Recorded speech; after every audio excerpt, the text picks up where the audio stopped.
Dear students, in this video, I'm going to explain you about a program which you're going to use in the lab, especially in lab 3. And this is a continuation with the program 1. This is program 2. And this program is to check the occurrences of one hexadecimal value, okay, stored in a 16 bytes of data in a specific location 1200H, and number of occurrences, the whatever result you get, that has to be stored in the location 1220H. So now we'll write a program for this. How to write a program for this? As usual, we start writing the program for this. First statement is going to be dot model. Then you can use dot stack 20. This is going to reserve space in the stack. Even though it is not required, there is no harm in specifying this, because if you specify this while using t-link, you will not get a warning called as no stack. Next statement will be dot data. Here starts your exact data declaration. As usual, you have to declare an array of data, 16 bytes of data, and you have to declare a data to be checked, right? And also you have to declare a memory variable for storing the result, and also you have to declare count. So those things are done in this dot data. So first, as it is mentioned in the question, you're supposed to store it in a memory location starting from 1200H. So org 1200H enables you to store your data from 1200H. Now this array of bytes. Now array ARRAY, okay, can be a variable name for your memory location, right? And each data is of type byte, and you can see all these data which are initialized. Next will be your 1220, which is a memory location where the number of occurrences need to be stored, okay? That is residing in a result of type data byte, right? So here you have option to use the count in the program itself. Either you declare it in a memory location and call there, or directly put it in the CX register. You have that option, okay? So in this program, we will directly put the count to the CX register, and number to be checked, we will put directly to the register and use it, right? That is one option for you, okay? Or else the number which is available in this question, it is not mentioned that 25H is there in the memory. Since 25H is not there in the memory, not required to be in the memory, so you can put it indirectly in the AL register. Now this is the whatever you see is a data declaration part, okay? Whatever you see is a data declaration part, and this continuation to this, what you have is a code part, right?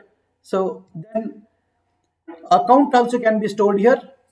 In this case, count is stored here. That's why I said this is the option. Either you put it in directly into the CX register in the program itself, or put it here, okay?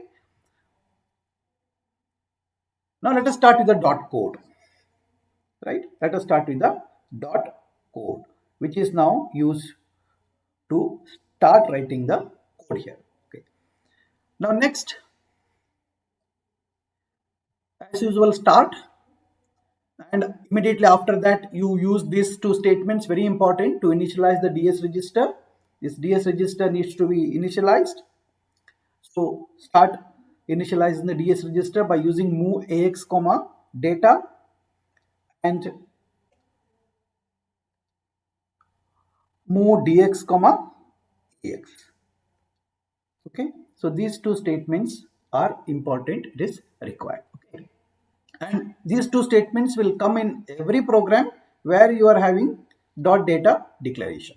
Okay, if dot data declaration is not there and you have you are taking the data from the keyboard, then this is not required. Okay, then wherever data segment is there required for your program, then you have to declare this. Okay, so moving the count value to CX register.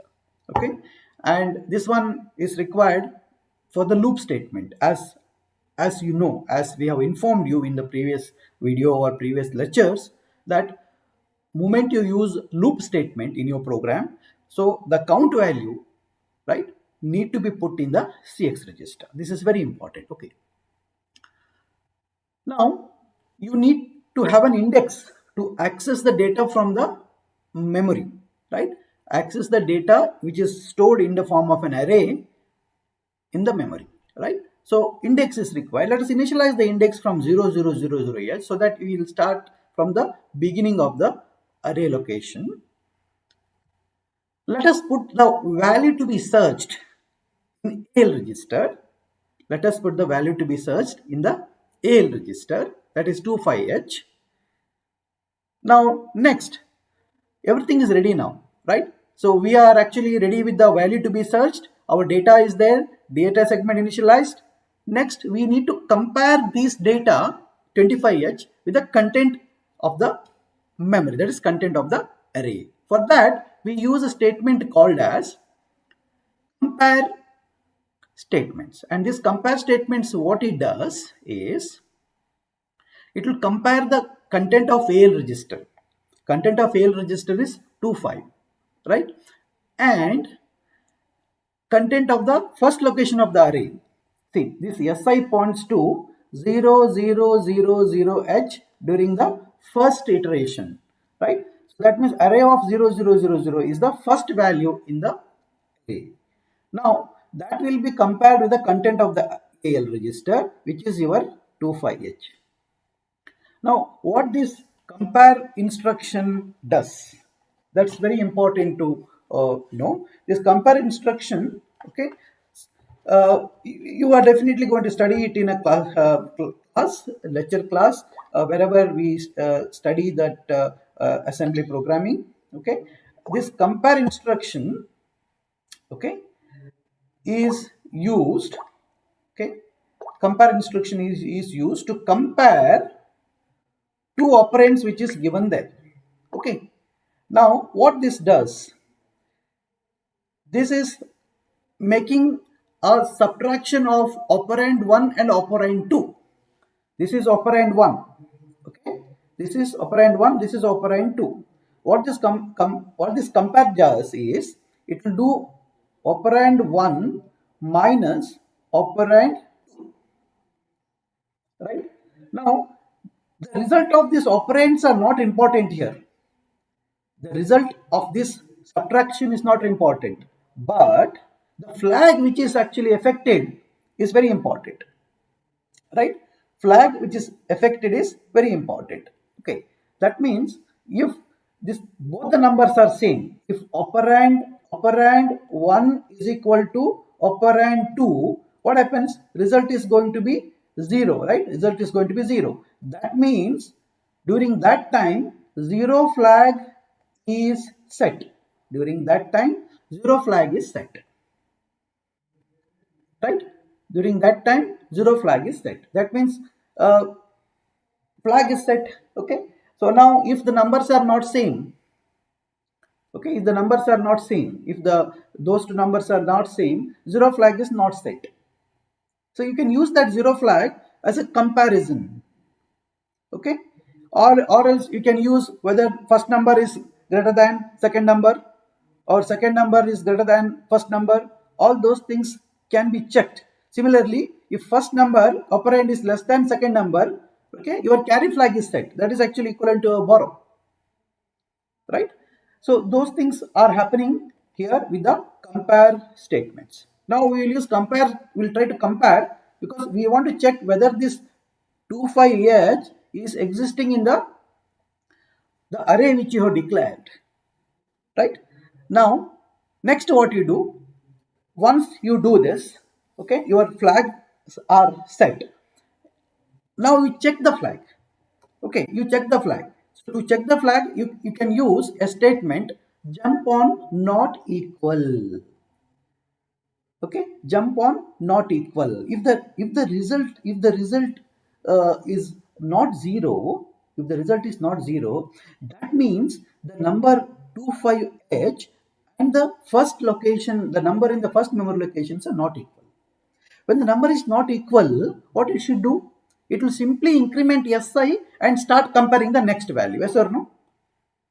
Right? It should not do anything. It should not increment any counter which is required, right? So what you do, if the result are not equal, so not equal is going to make use of the zero flag. Okay, so if the result is not equal, it will go to the label next. It will go to the label next. Where it should go, it should simply increment the value of si, right? It should simply increment the value of si. It should not do anything, right? Now, if result is 0, suppose if it's same, if the result is 0, then you should increment the count. You should increment the count in the memory, right? So here you're planning to put the count in a memory in a location called as res, right? Now, if this is not satisfied, that means if the result is 0, if it is equal, then you should write one statement here. What is that? That statement is increment res. Res is initially 0 for you. Now, content of the memory, that content of the memory is incremented. That result is incremented by 1. Right? Okay. Now, what it should do next? Once you increment the value of si, okay, then it is now pointing to the next location, right? It is pointing to the next location. Then once again, you should put a loop here that your execution should go to the compare. So what should do? Use loop statement after this. Loop statement, repeat. This is the label. This is your label. Loop statement, label. Right? This is the label. Now, where should repeat go? Where it should go? It should go here, right? It should go in this place, right? So that's why you put the label here so that once this loop statement is satisfied. What is the meaning of loop statement satisfied? Loop statement satisfied means it will decrement the content of CX register. Okay, this will decrement the content of CX register. CX will become CX minus 1 and it checks the content of the CX register. If the CX register content is not 0, it will go to the label repeat. If the content of CX register is 0, it will go to the next statement. So this will repeat for how many times? This will repeat for 10 hexadecimal times. This will repeat for 10 hexadecimal times. That means 10 hexadecimal means in decimal it is 16. Hope you're understanding this. Okay. So now this part is now over. That means every time it will compare your AL register with the memory locations. It will, if it is equal, it will increment the result value every time. Otherwise, it won't come here. Then it will go to the, it will increment si. Then it will be repeated. Now, once this entire loop is complete, you will be having your result location with the number of count. So what you do next? Already you are incrementing the count in the memory location itself. So there is no necessary of moving the data to the result, count to the result. Okay. Next, as usual, use statements, that is breakpoint and end start. Right. So this program is used to check the number which is given to you, okay, in the array, what is actually initialized in the memory. So hope you understood this program. So watch this repeatedly. If you have any comments, please feel free to talk, write to me, write to my email address so that I can clarify your doubts, right? And before coming to the lab, please see that you watch this video with respect to this program and come to the lab.